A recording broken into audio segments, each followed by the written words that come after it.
യദു നൽകിയ പരാതിയിൽ കേസെടുക്കാൻ നിർദ്ദേശിച്ചു കോടതി.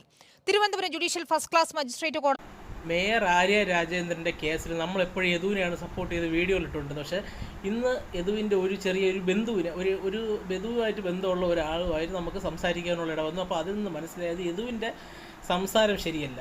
യദു അങ്ങനെ ഒരു ഉടക്കി പോണ ഒരു പാർട്ടിയാണ്. യദു എന്ത് കാര്യം ഉണ്ടെങ്കിൽ ഒരുമാതിരത്തെ രീതിയിൽ സംസാരിച്ചാൽ എന്നുള്ള കാര്യമാണ് നമുക്കറിയാൻ പറ്റും. നിങ്ങൾ വീഡിയോ കണ്ടു കഴിഞ്ഞാൽ അറിയാം. നമ്മൾ ഇതിനോട്ട് മുമ്പോട്ടുള്ള എല്ലാ വീഡിയോസിലും നമ്മൾ യദുവിനെ സപ്പോർട്ട് ചെയ്താണ് വീഡിയോ ഇട്ടിരുന്നു. പക്ഷേ യദുവിനെ അങ്ങനെ സപ്പോർട്ട് ചെയ്യാനുള്ളൊരിതൊന്നും ഇല്ല. കാരണം അവൻ്റെ ഡയലോഗ് അടിയും അവൻ്റെ കാര്യങ്ങളൊന്നും ശരിയല്ല എന്നുള്ള വിവരം കിട്ടിയതിന് ശേഷം നമുക്ക് ആര്യ രാജേന്ദ്രനെ സപ്പോർട്ട് ചെയ്യാൻ പറ്റില്ല, യദുവിനെ സപ്പോർട്ട് ചെയ്യാൻ പറ്റുള്ളൂ എന്നുള്ള അവസ്ഥയായിപ്പോയി. കാരണം ആര്യ രാജേന്ദ്രൻ റോഡിൽ ഇറങ്ങി ഷോ കാണിക്കേണ്ട ഒരു ആവശ്യമില്ല.